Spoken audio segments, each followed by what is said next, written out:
Welcome to the Women of Ambition podcast. I'm your host, Alyssa Calder Hulme.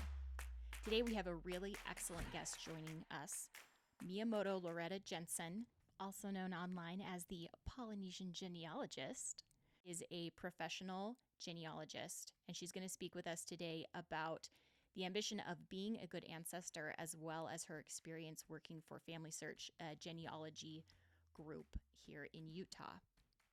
Mia was born in Laie, Hawaii, and she's a professional genealogist that specializes in Polynesian family history work.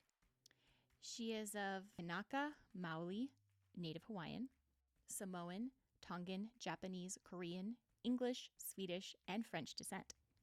Mia's recent projects have been the Love Your Lineage podcast, where she co-hosts with her best friend, Michelle Franzoni Thorley.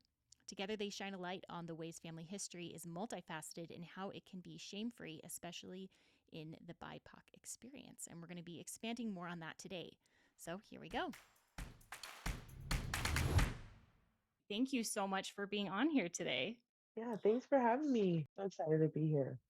I found you, I'd say a couple months ago, and you shared a post about being a good ancestor. And this is a concept that I really wanted to explore for a long time, but it's hard to find somebody who's into it enough and can speak to it Sure. from like this angle. But this idea of having the ambition, or I think you said aspiration in your Instagram post, of being a good ancestor. And I love it because it's one of these like transversive ways of thinking about ambition. Instead of it being this like capitalist, like destroy the world, it's this community oriented, family oriented, thinking about the future project. So that really caught my eye. And you have so many cool things going on right now. So I'm so excited to get to talk to you today. Thank you for being here. Thank you again. So to start, what is your experience with ambition? And is that a word that you would use to apply to yourself? Because I know there's some stigmas to that word. Yeah. Oh, that's a great question. I'm in preparation for this interview. I know you're asking me about that. Like, yeah, do you consider yourself ambitious? And you also provided a great definition about it. Um, what you define here as a neutral personality trait, an inner drive to do or achieve success that in some way goes beyond what is socially expected. And as I read that, I was like, you know what? Yeah, I would consider myself ambitious and not in a shameful way or Mm-hmm. a proud way. It's like, no, that's part of who I am and part of my identity and part of how I've been able to make it this far, 30 years on this earth and have the life that I have now. I've carved it out with ambition, with this drive to be successful. And some people may say like, well, what is success for you then?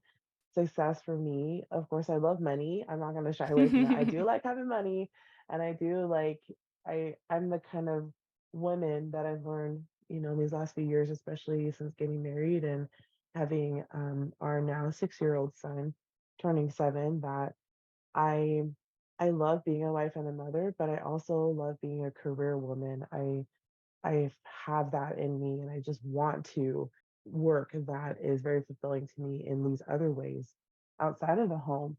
And so um, I would definitely consider myself to be part of that ambitious category. And part of this drive is also, in going back to success, success for me means family. Um, and I'm all about family, right? We Mm-hmm. talked a bit about who I am, and I'm not just about a family I have now. And, the traditional definition of what a family may be in society, the basic unit where you have maybe a mother and a father and then some children, and that's your family. But family goes so much more beyond that for me.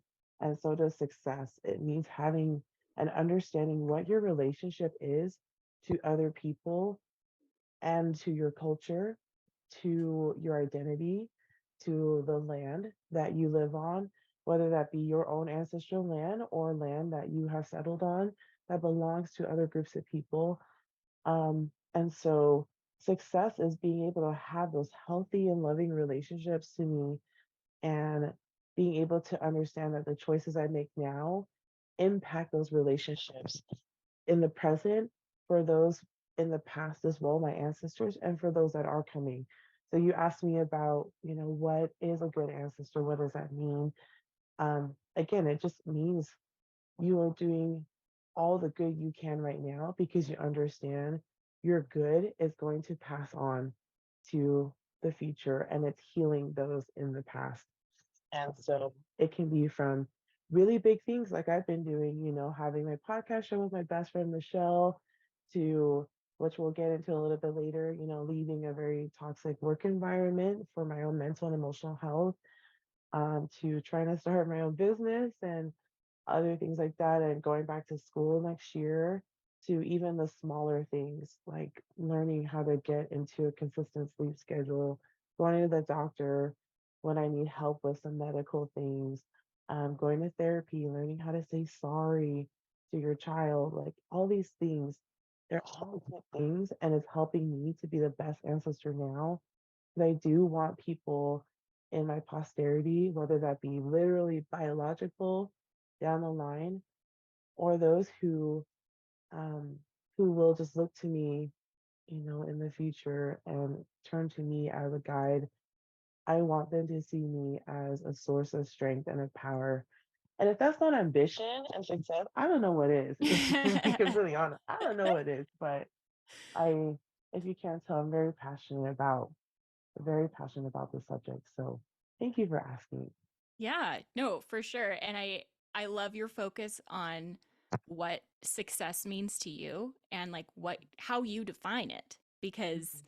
success can be, being Scrooge McDuck and hoarding all the money and like Yeah. screwing people, but success can also Yeah. be relationships and quality of life and health and mental health and all of these things, especially when you have some kind of an intersectional disenfranchisement as a woman of color, as a biracial woman, as you've that we'll talk about, just trying to overcome that. Like, it's not expected, the world's not set up to support you in that. And even like even the definitions of family, I think, are so important here too, because like what I think about, what I was taught to think about as the family is the nuclear family, and that's such a white Western privileged perspective to have. And so I'd love to talk about that too. Like, um, there are so many different kinds of families and formations, and they're really important. Um, can you speak a little bit to that? Like, can we decolonize that idea of family just a little bit in our conversation here? Yeah, absolutely. Oh, again, another great question. Thank you for asking. Um, yeah, what is family? I've been asking a lot of these questions, like, yeah, what is that? What does that look like? And who decided what that means? And I want to touch on the word you mentioned by decolonizing. And a lot of people get scared when it comes to that word. I don't shy away from words because words are powerful and they can be used to describe experiences that haven't had a voice before. And so that's why I think it's so important to understand definition. So, decolonizing, from what I've understood, is basically just understanding what, like, shedding away perspectives that may have been put on or forced into these original First Nations or Indigenous peoples' cultures, and be able to recognize what they are, the original traditions, um, and there's also some other layers to it too, with understanding, well, if this is the predominant systems we live in colonization or settler colonialism, how do we learn to live with this, or how do we learn to um, deconstruct, which it doesn't mean exactly destroy, which I know a lot of people think too. It just means learning how to break down what the systems are and methodically be able to look at each piece and understand where they came from, what it is, and rebuild it into something that's better, even better than what it is now. I just want people to understand that that's all it really is. It's pretty simple. And so when it comes to decolonizing families, I think one of the first things that comes to mind is for me as being a member of the Church of Jesus Christ of Latter-day Saints. I was taught from, you know, from birth what a family means. It's a mother and a father in a home, and that's the basic structure, and that's the structure that we're striving for in our religion and even in cultural standards too. But as I've looked more into, for example, my indigenous Native Hawaiian family history, family means so much more than that. We talk about in Western culture first cousins, right?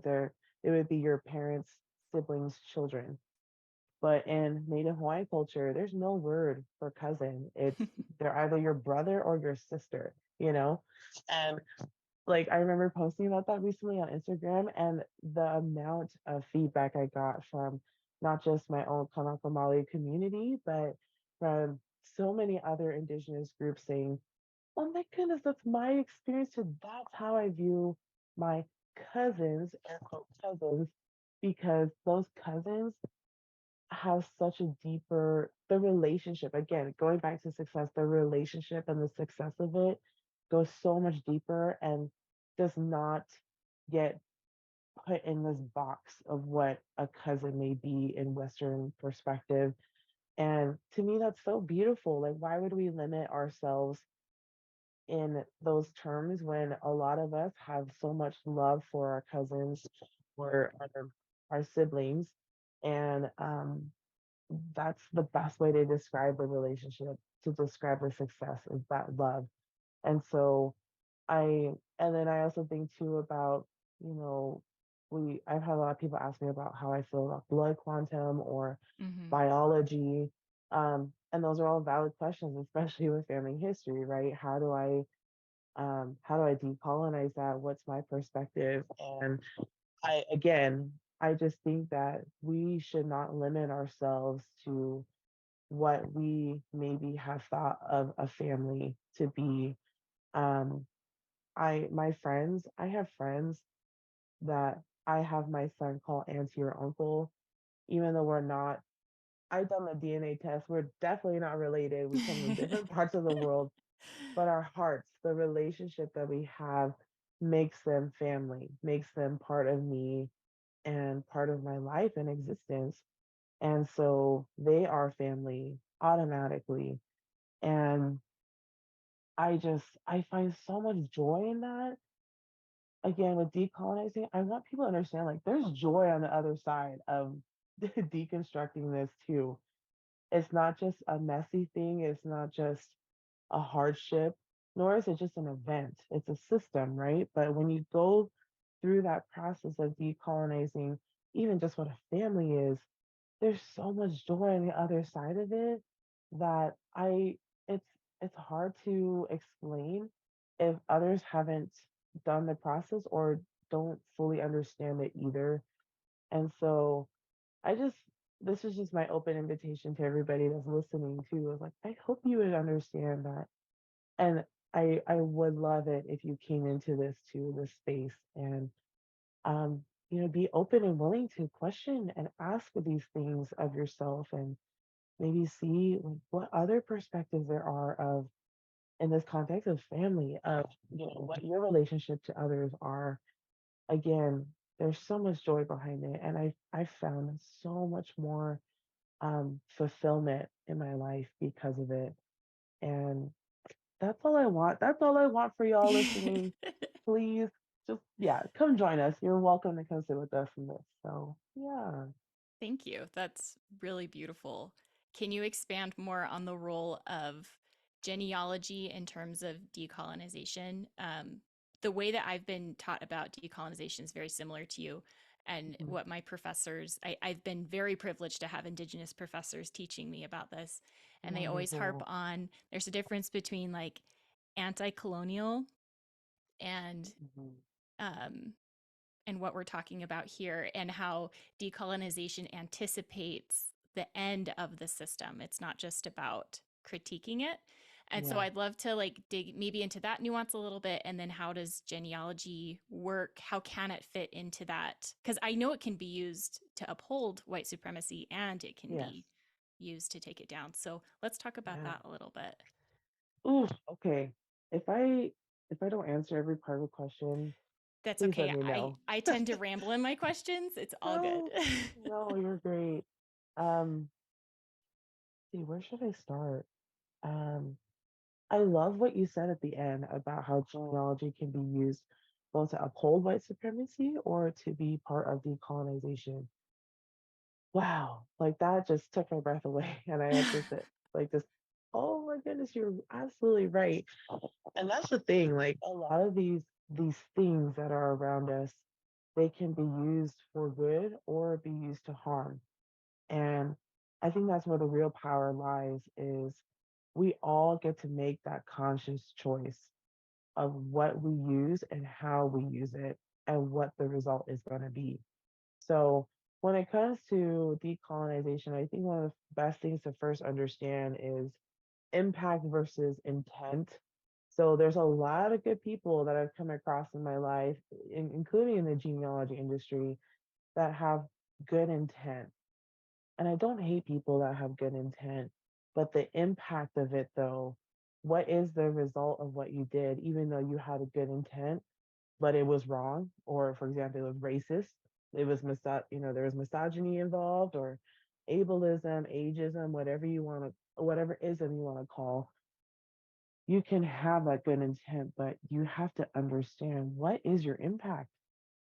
You know, for example, we were going to talk a little bit about work. I worked with really good people, smart, intelligent, all knowing people. And I love that. I love being surrounded in this space. But the impact Which of was working, Family Search. which was working at Family Search, Yeah. yes, which is the entity of the church and or the family history department. I was surrounded by so many wise and powerful people who had knowledge and experience, but the impact of the ignorance, even though there was good intent, the ignorance, the I felt like honestly a few times it wasn't just ignorance, it was intentional harm, that there was harm nonetheless.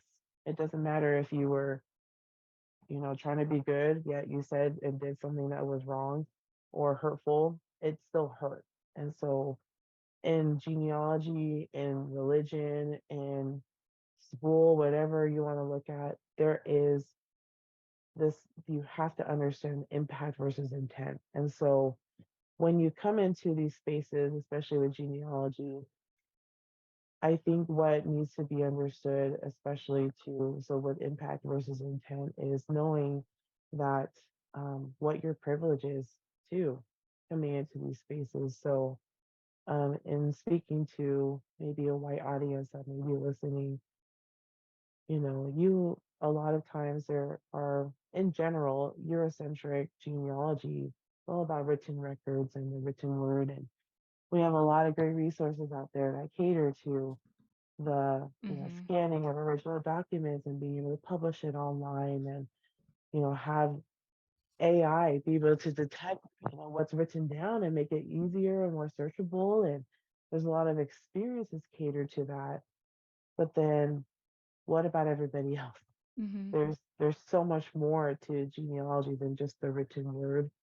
And again, so with decolonization, what does that look like in genealogy? It just means expanding your vision, having this cultural liberation and understanding that there's more than just one or a few, even if it's dominant perspectives of what these things mean to other groups of people, and opening and welcoming the space to them, listening, validating, and not just saying, yeah, you're welcome to come in, but help set up the table, help build the space with them in mind.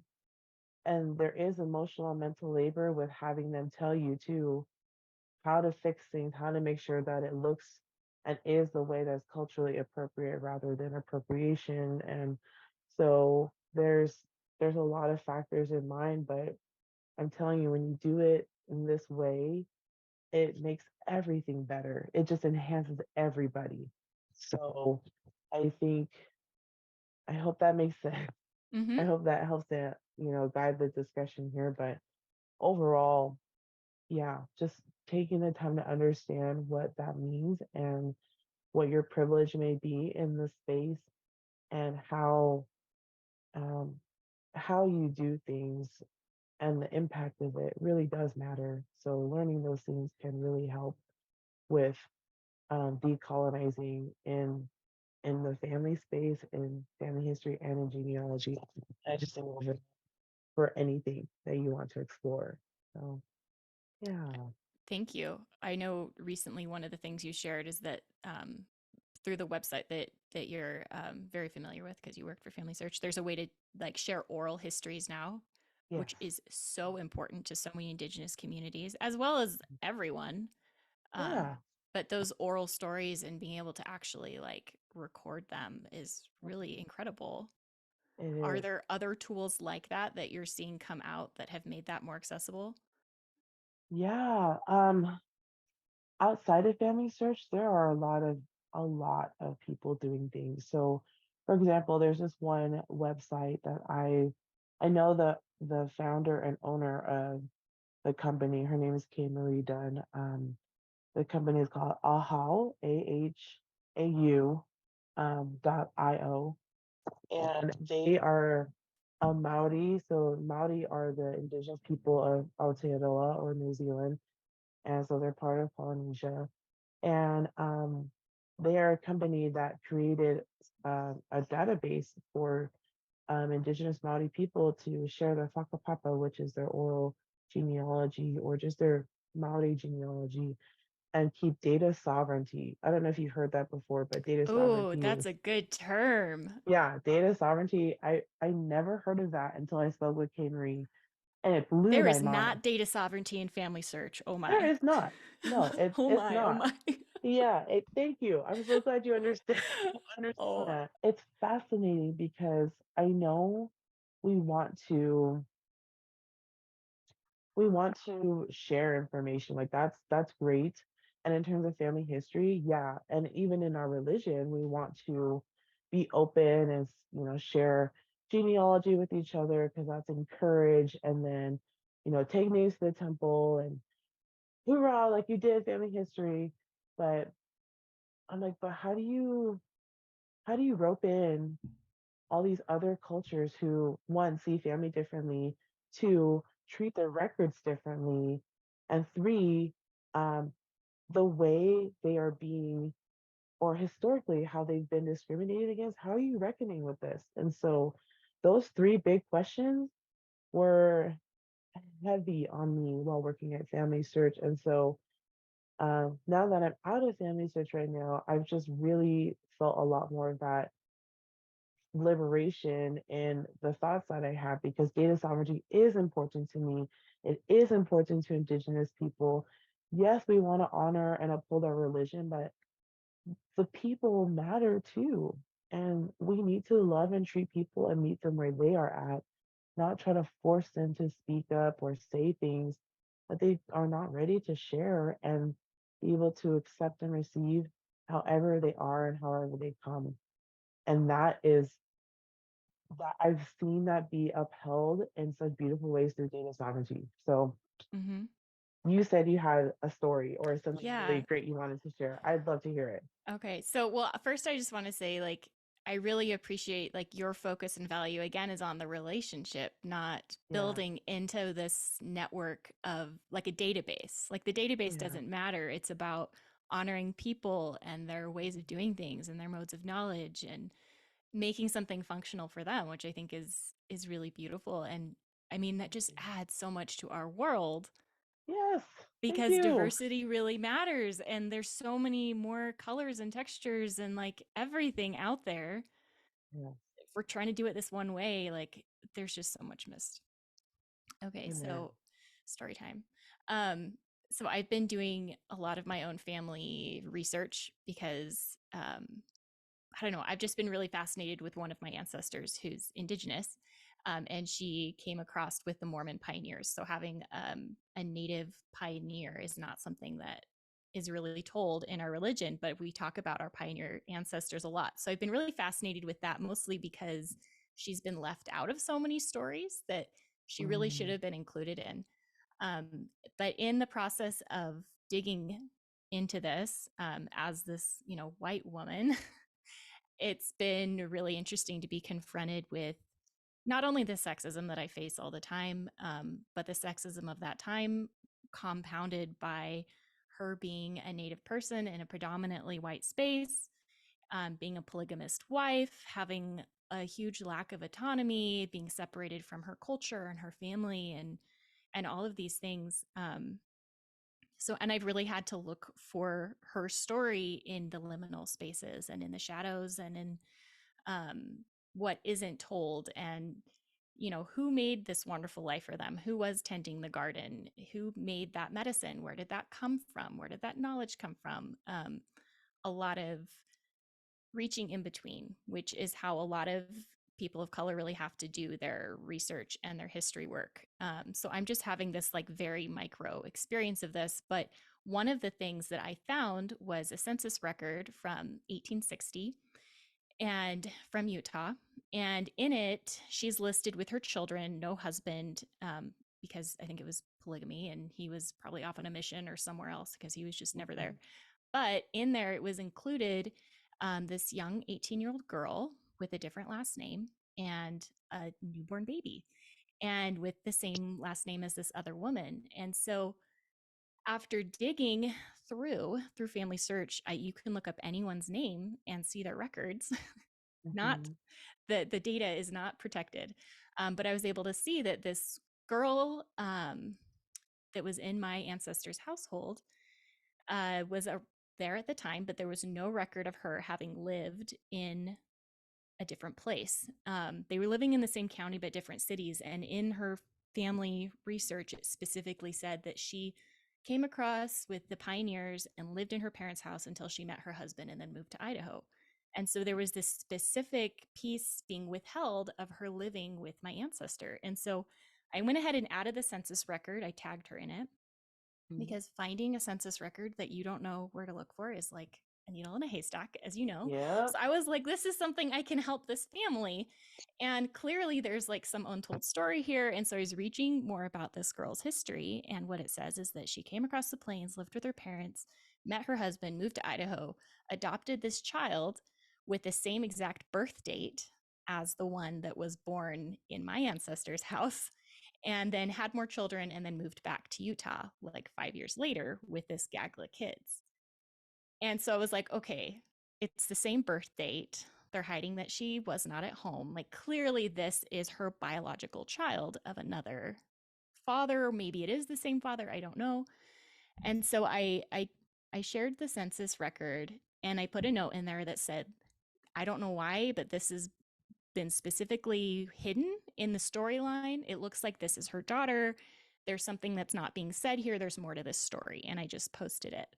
Um, and immediately I got this huge wave of responses from people who did not like the fact that I was able to add something to their family history record, which I can understand to a Sure. point because Yeah. there are people there that have edited things and changed things, and there's a lot of problems with that.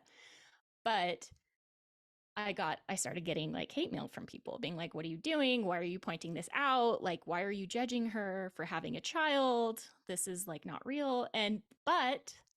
But then I got two separate messages from family members that said, oh my gosh, this confirms gossip in my family, something that my great grandmother told me before she died, and I don't know who to talk to about it. And this whole story came out that has been hidden and systematically removed. And it is a hard Mhm. story. And I will tell you what it is. But I have continued to get so much hate mail from this, and just recently got an email from Family Search saying that they removed all of my stuff Wait, because what? this girl came across the plains with her family, and her older sister was married to this man that had like five other wives. And Mhm. so her sister was one of these polygamous wives, and he raped her on the plains, got her pregnant. She came to the valley, found out she was pregnant, and moved in with my great great great great grandmother, had her baby in that home, lived with that child until she got married, and then she took her child with her to Idaho to start over again with her new husband, and had other children, and then moved back, and then just told everybody that they had adopted this daughter, that she wasn't related to them at all. Meanwhile, the father of this child um, colluded with her sister, who he was married to steal all of the sheep from like the whole community, sell them all, and then moved back to Iowa, and left all of his other wives and children in Utah. So he was gone, had made a bunch of people poor, and had left. And so this family story has been hidden.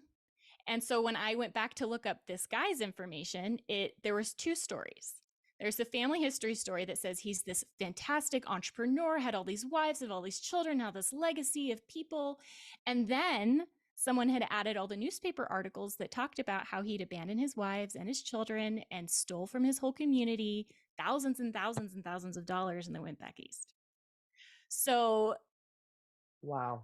yeah, so there's this like horrible story, which is traumatizing. Like, this It isn't a is. fun thing to dig out, No. which people didn't want to relive. They wanted to forget it. And maybe at the time it was better for everybody that this girl did not know that she was illegitimate, or whatever. But what the descendants have told me is that that girl never knew who her parents were, and never found out that that was her mom. And everyone has been upholding the vision of this other guy as as this wonderful man, and completely being disconnected to their history. And so when I shared something that poked a hole in that, it caused a lot of anger and a lot of frustration, and continued erasure. Mm. So I guess my question in all of that is, it sounds to a lot of, and I got an email specifically saying, oh, you're part of this Me Too generation, you're so woke, you want to just make everything upsetting. And I'm like, but I'm not here to Ah, upset. This is an important part to healing, is it not?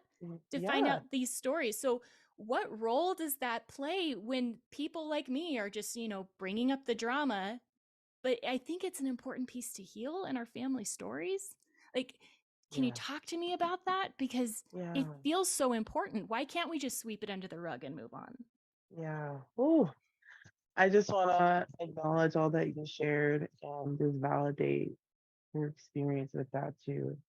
I I haven't specifically experienced hate in bringing up a story about an ancestor, probably because my whole family knows that I would clap back, but and they're so great. They love what I do, but I just I would imagine how hard that must and still is for you to experience that and to see like these are all the things that you are working hard to understand and to not uphold, yet you are experiencing that and it's being erased right in front of your eyes, right? Mm-hmm. That must be very difficult. And so I just want to acknowledge and validate what you shared and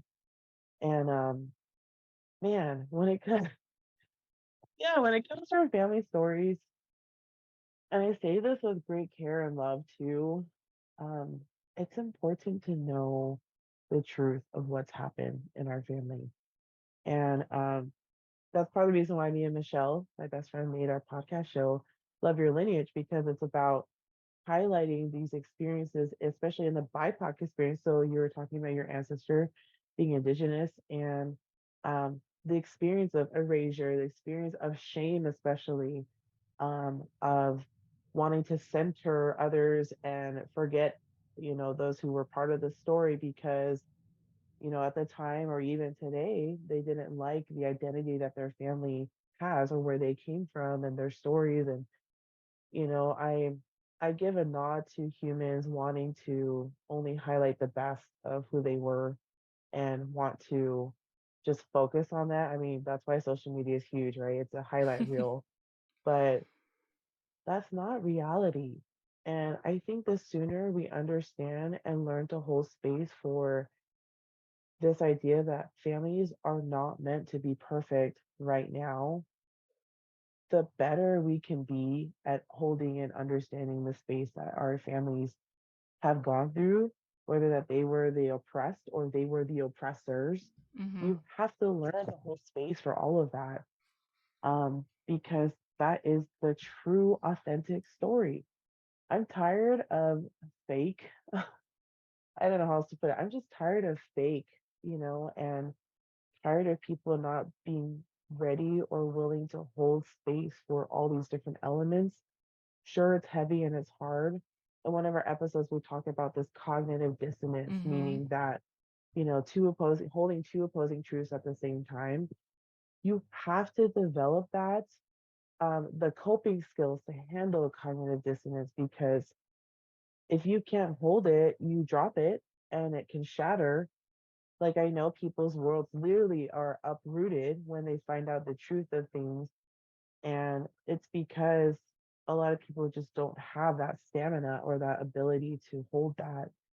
And it's a skill. It takes time to develop. And you can go to therapy for that, or you can do other really good things to develop that resiliency. But you have to be able to do that.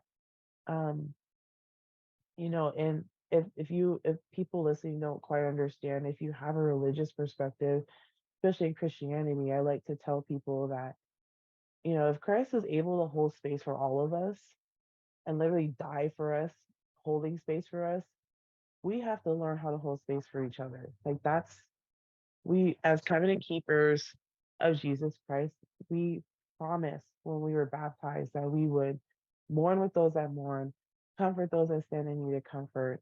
That also includes mourning with our ancestors, what they went through, mourning the things that they did that was wrong, Mm-hmm. grieving over that. We're allowed to do that, and we're supposed to. We're supposed to do that. And then others are supposed to be there with us as a community. Again, the relationship theme, the community is there with you to do that with you too. Christ is there with you and able to hold that space with you and for your family. It's not our job to fix everything. It's our job to recognize and do our best to do better from the impact of what happened, right? So an example of your family, of your ancestor, I mean, you mentioned some great things. Like, sometimes you have to read in between the lines. So we're just being hypothetical here, but when it comes to her erasure, in the context of the time, that might have been acceptable because of her race and because she was a woman as well. Learning that context is important, but what was the impact of that? You see the impact that she was literally erased from your family's history, and then to see the impact of people still trying to uphold that, like, how does that affect you? How does that affect your family? And now are making these choices now to understand that you don't want to live like that. Mm-hmm. I've only just met you, like, right now, talking over Zoom, Alyssa, but I can tell in your heart and from the things I listen to in your podcast and look on your social media, that's not the kind of ancestor you want to be. Yeah. And that's not the kind of life you are going to lead out. And so part of the healing is, yeah, you can't go back in time and prevent all those bad things from happening. But what you are going to do differently is you're going to learn, I don't want to speak, put words into your mouth, but I would assume that you're going to learn how to speak up and speak out even better when it comes to experiences about sexual assault. You're going to believe victims. You're going to help people in your community. You're going to, you know, there's people I know that donate money to their indigenous communities that their family comes from, or you're going to learn their history. You're going to do all these good things because of what you've seen and you learn. That is part of the healing. Mm-hmm. That heals you because you descend from people who did those things. So what are you doing now? Well, I'm going to do better than what they did. I'm not just going to pretend like it didn't happen. I think that's part of the hurt, is when we pretend like things did not happen, or we just brush it over. And, like, I just imagine if she was sitting here in front of us listening, like, how I would want her to feel safe with us, you Mm-hmm. know, because maybe she didn't have that safety. Obviously, she didn't. And then generationally of being forgotten, she's a real living, breathing person. And we can and should hold space for her. Every other person who may have been impacted by this circumstance, that is the healing. And I think healing can be side by side with growth. and improvement. It's all in the same line: healing, growth, and improvement. That's what will bring about the good and help us to be the good ancestors that our family has needed back then, and Hmm. what we need today, and what your family will need later. And like that is the side of family history I want more people to understand and to take hold of, run with it, and just, that find that purpose, let that ambition drive them. And it doesn't have to be like crazy big stuff. Again, it can be the smallest stuff, the tiniest, donation, or Google search, reading a book, calling up your friend, asking her how she's doing, just tiny acts of like that is those are all beautiful seeds in this garden of hope and healing that we're trying to reap right now in a world that feels like it's constantly being uprooted and in turmoil. So yeah, that's wow. I was like really I'm really grateful that you shared your experience, and I just really appreciate that. So thank you. Yeah, thank you for listening. And I think what you just said really goes back to what we started with, where this isn't just draining work, it's strengthening work, and it's Yes, beautiful. And we can look back and see that our ancestors did go through hard things, and the strength and resilience that they had, and know that not only did we maybe inherit their trauma and a lot of pain, but we also inherited their resilience and their strength and their beauty. And and we can see people hurting those who are living now to uphold the memory of some guy in the past and choose not to do that, and then tell the untold stories. And I mean, it's hard when you don't know all the pieces there. of um, course. but even just the little insights helps me shift my perspective a lot. Yeah. Well, real quick, one thing I wanted to add is, I know you have done the research, right? You've looked in the census records and things like that. But again, in decolonizing and expanding our minds with family history, one of our episodes we have is all about dreams. And Yes, I've and had the coolest dreams that have really? connected me. Yes. Okay. Yes. See, I Like was I gonna have say that so is many family history. stories. Yes. Yes. Yes, yes, yes. Okay. I was gonna say, like, if you can't find that record, everybody listening, I want you to listen up. Like, if you haven't listened, listen now. Dreams are a valid form of family history. And I really believe it's a realm in which we can have this communication and understanding with our family that we've never or will never be able to find written down or even in the spoken word. Our family wants to talk to us, and they are talking to us. You can listen, you can ask that you have them come to your dreams.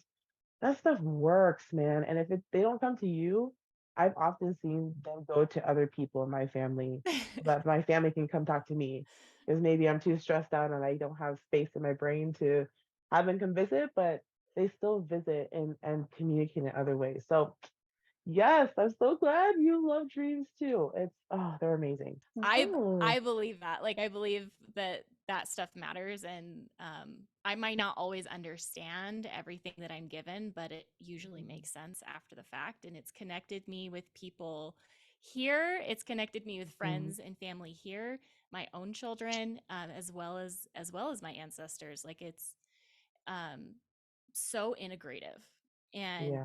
impactful and guiding my life in ways that I really don't understand, to the point now where I am going back to grad school. I told you earlier, in Hmm. Chicago, and I'm going to be a couple hours away from where one of these ancestors lived, and where I can do a lot of research that I've been really wanting to do. And now I'm being paid to like go there to go to school and to get to live close by. So I'm like, there's more Oh stuff my for me to gosh. learn. I don't know like what it's going to be, but Wow. she was in Illinois. Now I'm going to be in Illinois, so there's going to be pieces there to undig and to find out. And Yeah. I'm just trying to trust it. But it's like, I'm in this academic world, this logical, intelligent world, and then I'm trying to be this spiritual being as well, and like integrate all these Mhm. parts of myself. And you're a professional genealogist and you're talking about Yeah. dreams. Like, is that hard to like Uh-huh. integrate those pieces? Oh, great question. I think early on it was, well, actually, let me back it up. Growing up, because I grew up in Hawaii, right? So I was on the ancestral homeland and I was surrounded by my Hawaiian culture mostly. It was not hard to believe when visitations happen in our family, specifically about dreams when people come visit us or there are spiritual gifts of people being able to see ancestors and speak with them or you can hear them or other experiences like that. That wasn't hard to believe because I knew we had a strong understanding of our religion and our Christian belief that God can speak to us in many different ways. And then in the context of being Native Hawaiian, it was like, no, this is what our people believed in for centuries. Like this is natural and normal. And it wasn't until I came into academia here at BYU that, you know, it was ingrained in me coming into this program. It was US centric, Eurocentric. So there wasn't space necessarily, a formal space for indigeneity and indigenous perspective and understanding. So I literally had to carve that out for myself. But that doesn't mean I wasn't um, given or embedded in my brain that, there is this certain way, professional, peer reviewed, logical way of doing family history, and this is how we should do it. I did gain that really strong opinion and perspective. But after I left school and started doing my own research and then working in family search and, really digging into my indigeneity and embracing it more, I'm like, you know what? I for a lot of people, I'm a walking contradiction. I'm like, I you can got to write relate down to your that. sources. Thank you. Yes, I thank you. That feels so good to not be the only one Uh-huh. because in one sense, like, yeah, I have to know professionally how to research and archive, how to cite my sources, how to analyze them a certain way, and create these beautifully written up reports. And at the same time, I'm over here, going to Samoa for work, recording genealogies of people, and, really pushing for cultural experiences, pushing this perspective and understanding that family history is more than just, of course, more than just even the spoken word, more than just the written word. It's all encompassing of where my ancestors came from. It's the land, it's the ocean, it's the stars, Mm. it's everything around us, time and space, even. And I'm happy to have both. I've learned to embrace both. And, but especially with my indigeneity, I'm like, you know what? I'm not going to try to fit my indigeneity into academia. Academia is going to have to figure it out and make it work for indigeneity. It's not the other way around. I'm not going to bend over backwards anymore like I used to and be very loud and proud about it. And that's where I'm trying to dismantle these systems so that indigeneity is, we build systems with indigeneity in mind and not a system where indigeneity has to conform. And that's that's where I'm finding a lot more joy now and a lot more happiness is doing that. And it's real. Like it's totally possible. I'm still figuring it out. But the bits and pieces I feel like I have kind of figured out, it's like, oh, it feels good. And I'm like, yes, I'm on the right track. Keep going. You're doing it. Keep going. You're getting there. And you're gonna keep finding more good stuff. So yeah, you can be both. I haven't met a lot of other people who can do both in the sphere of genealogy. In fact, I think I'm sorry to any of my friends out there that I may have forgotten, but I really do think I'm the only one right now. So yeah, it's pretty interesting space to be going in between that, between the lines. I'm right here in the middle. So yeah. You can be both. You're saying you can be like this spiritually oriented, connected to ancestors person who's being inspired by dreams and stories and indigeneity and community, and be someone that is like in the professional academic sphere. And One of the things that is really, really tricky that I'm dealing with now is as a person who holds a lot of privilege. And even in my family history, seeing that with so much that is well documented because my ancestors have mainly been white and have had enough freedoms and money and things to like own property and everything.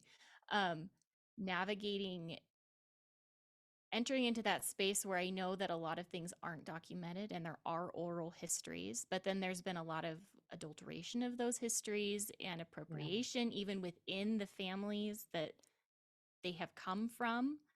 And then trying to figure out which stories are real, which stories are false. Like I'm just like beginning to scratch the surface on that, and I'm trying to do it in like this healthy way that I have a lot of people who are just European gatekeeping, trying to make sure that I'm not Mm. appropriating.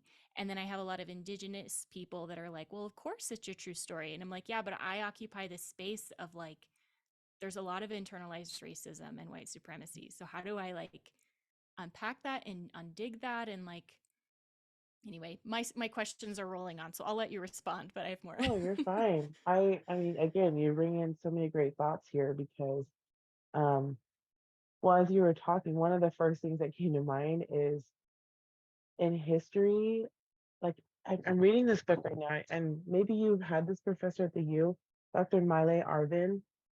She is I read her amazing. book, but I have You not were taken a okay. class. Yes. I was gonna say I'm reading her book still right now, and I have to.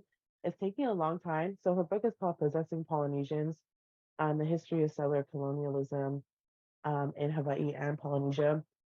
It's amazing, but it is a heavy hitter because Mm-hmm. it's, at least in my experience, it's been a heavy hitter because it's a lot to unpack for me and a lot of realization of things that I thought I knew this, but then seeing her sources and seeing her really clearly outline and identify what the experience was for Polynesians and how we've been defined and how we're a project right now.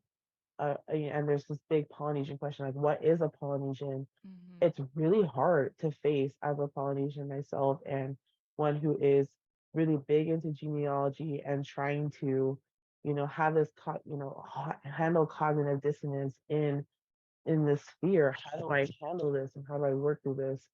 So, one of the things that came to mind, and I bring that story up in her book because she is Kanaka Mali. She is helping to tell our history. I think one of the biggest things is, letting Indigenous people speak about their own history. That's It's amazing to me how it's still kind of a new thought. It's a Right? modern thought where I'm like, why? Like, why didn't you just let them? Imagine they could speak Yeah, for themselves. imagine. It's the worst kind of. I know we have a word for mansplaining where a man tries to speaks over a woman or, you know, speaks for her instead of her letting her talk. I'm like, what's the cultural word for that? Like, what is the? I guess that's where Seller, Colonization. yeah, call is explaining. I don't know. Yeah, something like that, And I think that's where we have the word colonization or settler colonialism come in for that. But yeah, I need to make a word up. That'll be our assignment. Also, me need to Yeah. make a word for that because I'm I'm so tired of constantly doing How about research. settler splaining? Settler splaining. Settler Hey, splaining? that sounds amazing. That sounds spot on. Settler splaining.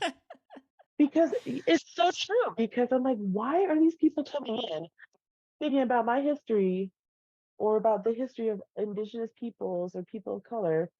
Like, let them tell their own stories.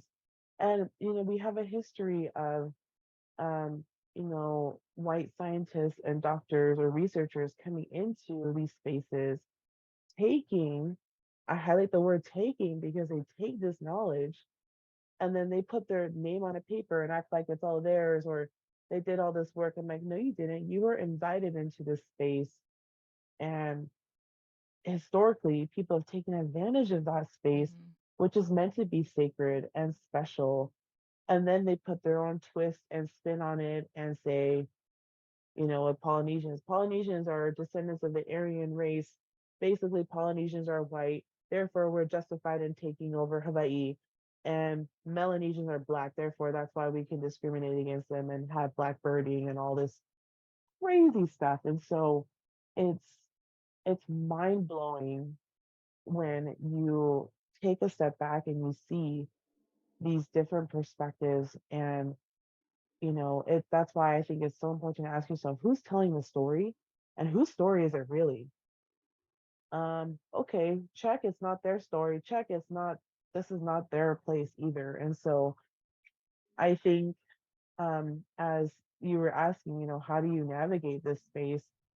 And I think you've been doing a great job, listening to Indigenous people, letting them speak, letting them tell their story, tell their histories, and believe what they say.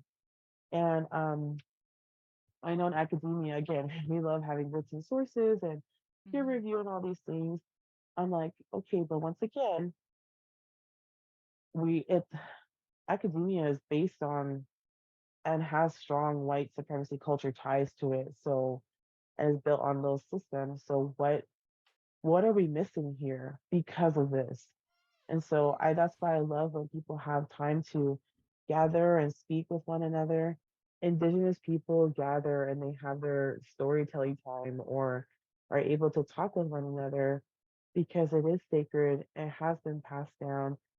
Historically in Polynesia, we have people that are chosen in the family or in the community that have great memory and oration skills, and they are vetted. They go through these processes of being able to remember all the names and they learn from the elders. And it's not just some like fancy gossip, like just some whatever. It's methodical, it's thoughtful, it's purposeful. And so that's where, again, I I know I like having things written down and stuff, but I always try my best to remember what is the original way that our people have done things. I need to honor and hold space for that first and try to just step back from these maybe tendencies that I was given or told to develop throughout time because of academia, because of the spaces that we live in and experience and systems now. But there's just so much more that, again, that we can understand if we just let people tell their own stories, if we listen to the original people and yeah, hold space for that, for the way it's told to, Hmm. the perspective of it and the methodology behind it. So just yeah, I don't know if Yeah. that makes sense, but Yeah. I obviously I don't like settler splaining. It's really that stuff really bothers me sometimes. And anyways, yeah. No, I appreciate that. One of the things that I'm learning over and over and over again, and I need it drilled into me constantly, is like the integrative perspective of my ancestors, where they lived, their land, their ceremony, Mm, their language, their community, all these like pieces that I just have not experienced. And if I can get that context, it gives me just, I get a teeny bit more insight and I get a teeny bit more of this like constellation of beautiful things that are out there that I'm just like looking for one dot, but I have to like contextualize it, if that makes sense. Like mm, even like physically land based, like it blows my mind. It's just not 99% of me is not in the land where I am from. And so like mm, trying to integrate that like indigeneity and it's so hard. Like I'm struggling to even physically speak because it's mm, so different than what I was grown up with. mhm. Well, if you think about it too, like, I mean, you mentioned that you have pioneer ancestry, so I'm assuming you have ancestry that came from Europe over to Hmm. America for, colonies and stuff. Yeah, Okay. all the way back to like the Mayflower to, as Okay. recently as like a Wow. couple, like 100 years ago or so. So I have Wow. a lot of settler colonizers in my family Yeah. line, like so much crap to unpack. Yeah. That is a lot. Not gonna lie, that is a lot. And I think from what I've heard a lot of my friends do that do have a lot of settler colonialism in their ancestry, what they've been able to do, and maybe I don't know if this would help, but for them it has, where they've helped to trace back ancestral traditions back in Europe that were outside of Christianity. So they're what I see and think is their true indigeneity is because we all come from an indigenous place somewhere, right? Mm-hmm. You're indigenous to Mm-hmm. your ancestors out there in Europe. What was their ancestral traditions before um, and this is a whole other topic where Mm-hmm. Christianity has been a form of colonization too, and used as a weapon to colonize people. But what was your ancestors' experience before that? So, for example, my friends, they love to celebrate Samhain instead of Halloween. It's these traditional ways of celebrating the spirits of the forest and of the earth and acknowledging like this is some of the traditions that my family would do. And for them, that's been so healing because even for them, you know, they've there's been his like years of centuries of removal, even for Mm-hmm. you.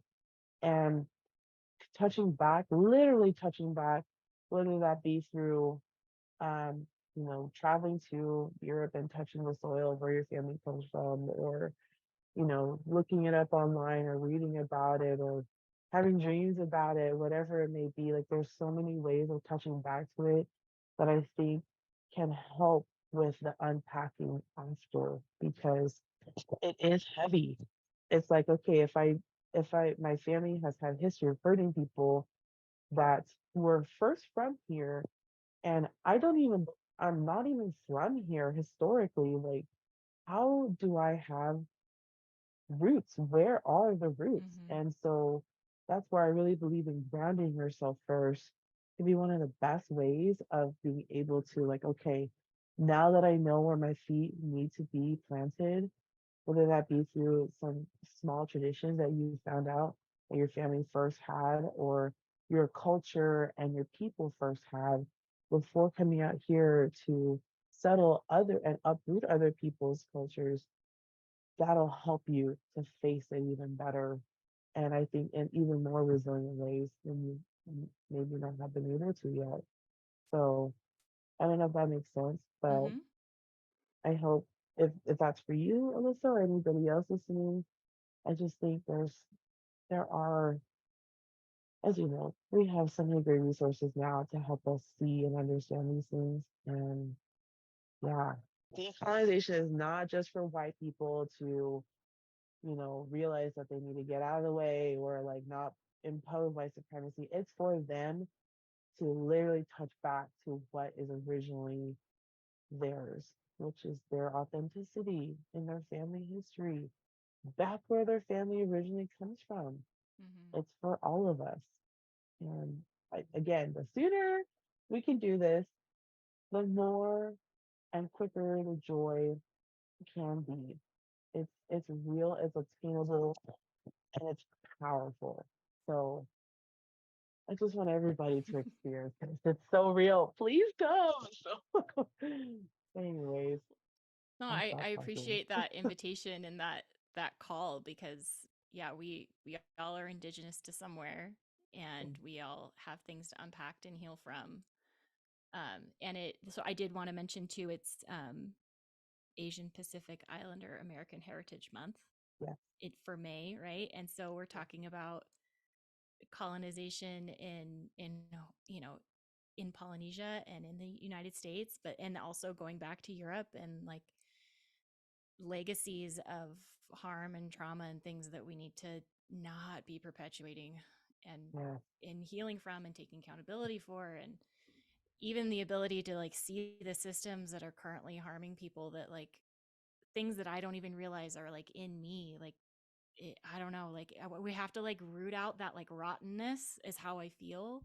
mm, um and I wanted to ask you more about your experience with Family Search because I know that's, I mean, the LDS Church is really big into genealogy work and they've yes. invested a lot of time and money and have all these databases. And yet, from what I've heard, you've experienced a lot of racism and challenging things in that space. Can you speak a little bit more to that and kind of maybe use that as an example of these systems that are kind of enmeshed in all of this?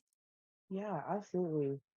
And thank you for holding space for me to talk about this because this is fresh, as you've seen on social media. So for some people who may be listening who don't follow me or know what's going on, so I worked for Family Search since 2020, um, March 2020, right at the beginning of the pandemic. And I was first a contractor, and then I was hired on as a full-time employee. Um, and I just quit literally 2 weeks ago was when I left. Um, and like Alyssa was saying, there was a lot of reasons why I left, but the strongest and important reasons is because of the way I was being treated, by uh, being treated and not believed by people that needed to treat me and believe me, and treated people that needed to treat me well and people that needed to believe me. Um, Again, a lot of it is I strongly believe and I hold on to good intent, but again, the impact was Mm-hmm. so bad on my mental health. So overall, I know what I experienced and I know that it was real. And it was very difficult to be in a space where I'm told that this is an organization that believes in Jesus Christ and that knows Jesus, and we're all covenant keepers or we promise to follow Jesus Christ. Yet I felt like I was not being treated or um, understood or heard or believed in a way that I know Jesus Christ would for me. And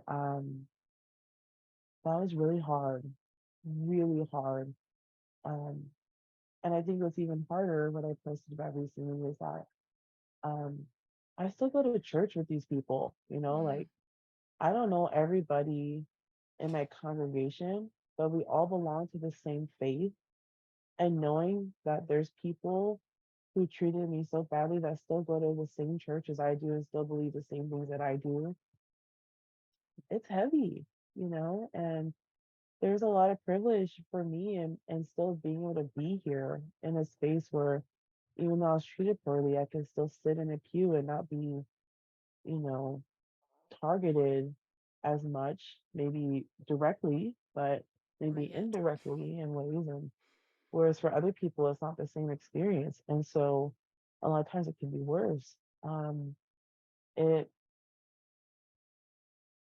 All I can say, like, of course, I feel like I've gotten a lot stronger since then. Like, I've healed, and of course, it's going to be still a lot of transitioning, a lot of healing. But I left brokenhearted because I loved what I was doing, and I still think about like, oh yeah, I was part of this. I helped make this project happen, or I helped to do these things, but I had to prioritize my mental and emotional health first.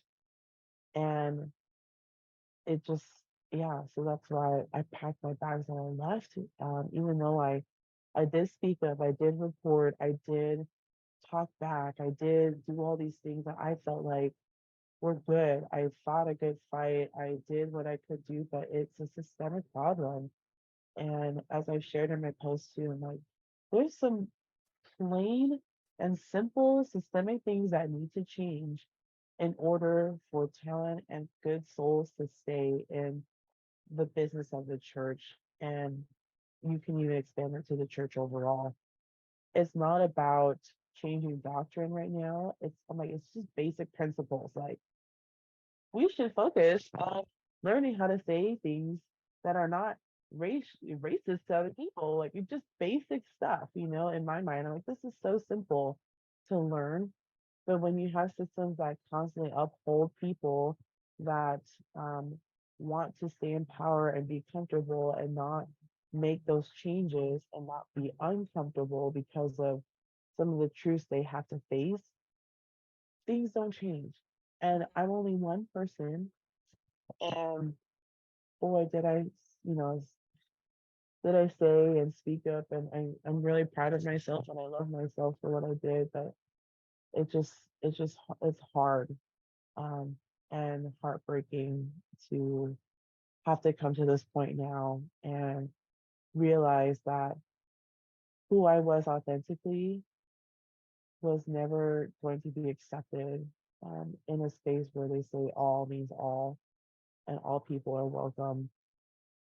There's this one follower on Instagram. I can't remember his name, but I'll send you the link after so you can share it with your audience. But um, he says, and I kind of highlighted this, he says there's a difference between all is welcome and we built this space with you in mind. Yeah.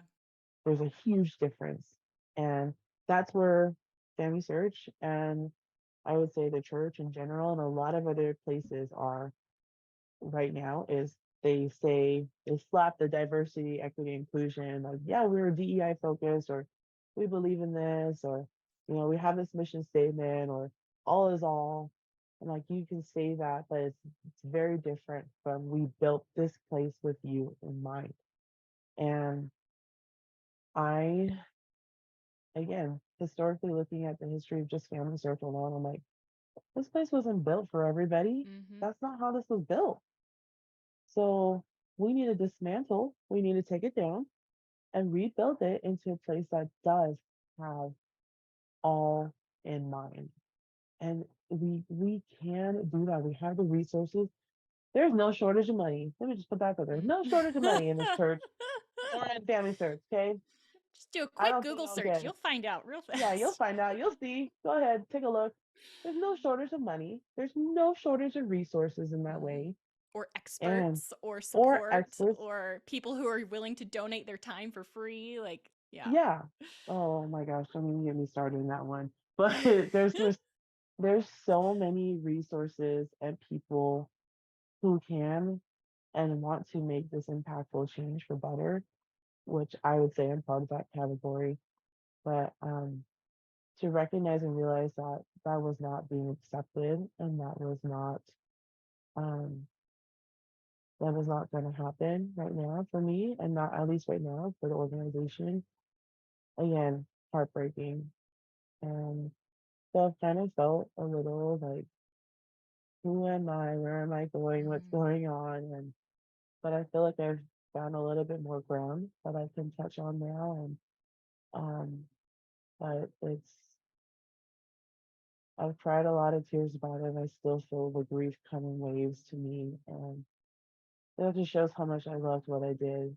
And I was really proud of the work that I did. And doesn't mean that I am going to give up.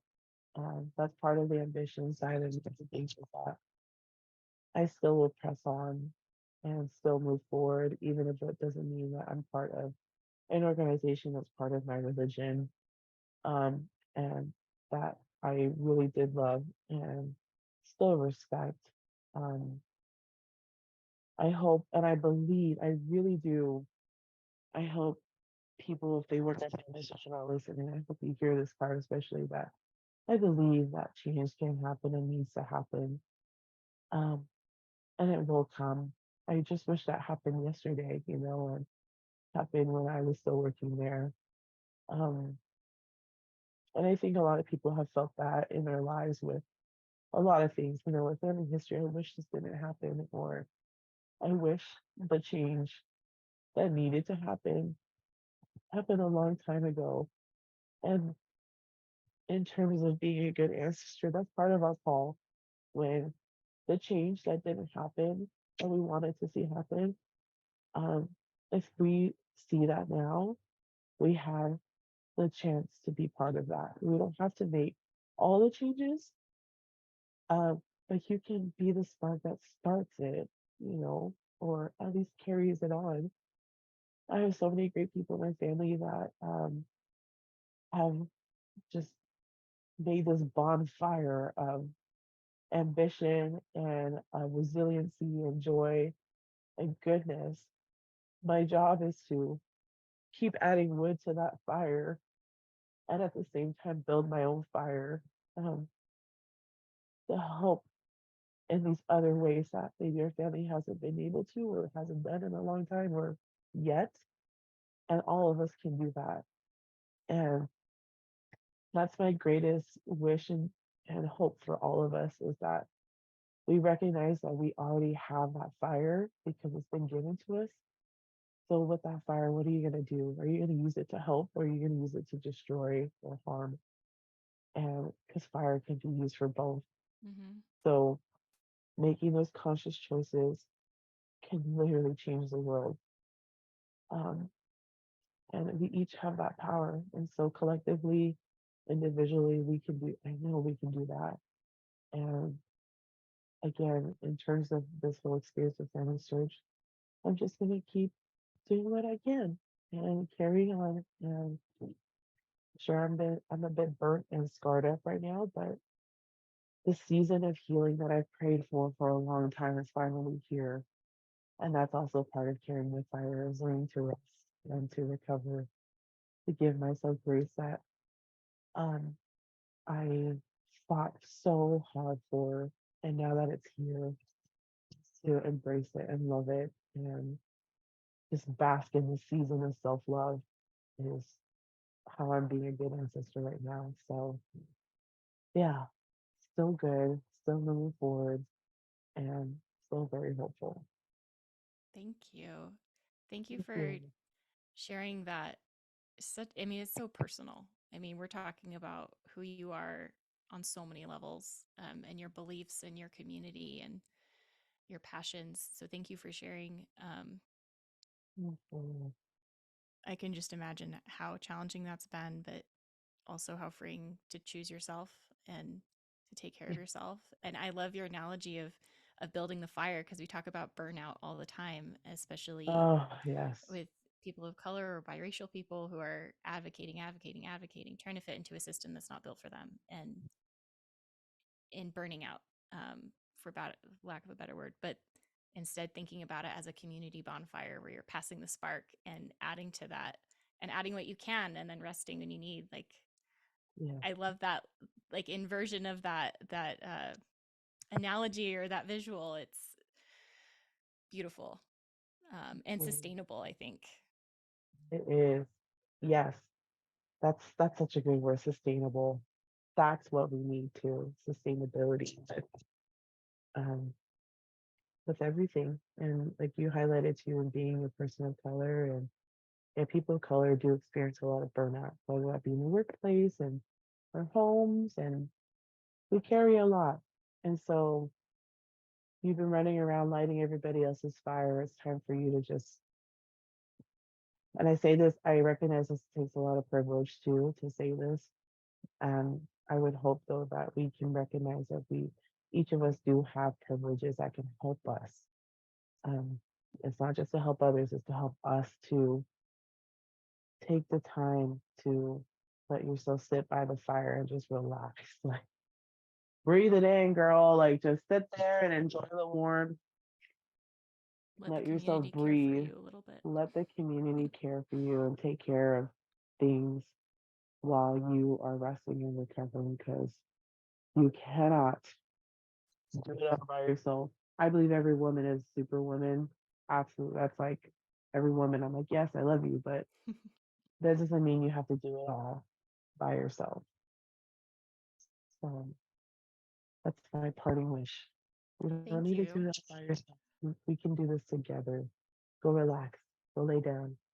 Okay. I Yeah. think for sure we need to check in like in 6 months or 12 months and like Oh, get I'm the down. follow up and the perspective because there's like so much here, Yeah. but we need to close. So we're going to close. But thank you so much for sharing all of that. There's so much wisdom in what you've shared and Thank truth you. and rawness. And I just appreciate you being so vulnerable here and trusting me and my audience to hear your story, um, because your voice is so needed and so appreciated. So thank you. Thank you. Thank you so much. I think you've summed up everything so nicely. But if people want to work with you or follow you, or you talked a little bit about some new projects, do you have things like that you'd Yeah. love to share? Because I know there are lots of people that are going to want to come check you out. Ew. Yes. So yes, my friend. Thank you for asking. Yeah. So again, my name is Mia. I am on social media as the Polynesian Genealogist. You can find me on Facebook, Instagram, Twitter, TikTok, all under the same name. Um, and I have my own website as well, the Polynesian Genealogist, and my own business where I do research for clients, genealogy projects, and consultations. I also give presentations And I'm working on creating online courses so that people can learn and take that with them and yeah, do whatever they need to with it to expand their knowledge of genealogy. Um, the other project that we talked a little bit at the beginning too is Love Your Lineage. Oh, that's my baby. I love our podcast show. I'm so passionate about it. And we're gearing up for season 2. So season 1 was amazing. We had a great run with it, and we talked about so many wonderful things.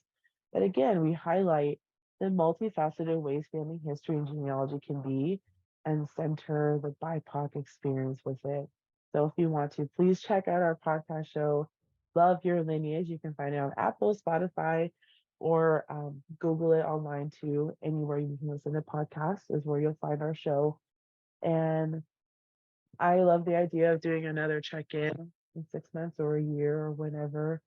And I'm really hopeful for what's to come. And I hope the best for everybody else listening too. That's my wish for. I've had a lot of wishes today, but again, the overarching theme is that you find great success in your relationships and in but most importantly, your relationship to yourself. This has been the greatest era of self love for me, and Yes. that's all I want for everybody else. So thank you for listening and for holding space for me, Alyssa, for everybody else listening. Um, I hope I get to know each of you better. So hit me up and just big love and aloha to you all. So thank you so much. Thank you so much, Mia.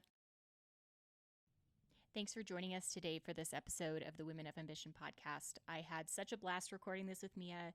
The best time. We're definitely going to stay in contact and be buds because we have a lot more to chat and discuss about. And I really do hope that we come back and do a update episode here soon. So keep an eye out for that. You can hear more episodes of the Women of Ambition podcast anywhere, and also on my website, womenofambitionpodcast.com. So check us out there, leave a rating or comment, review, follow on Instagram. We do lots over there, and I like to share the current projects of past guests and things there to link directly. So go there if you want to check out some links to Mia and her work and her Instagram page, the Polynesian Genealogist.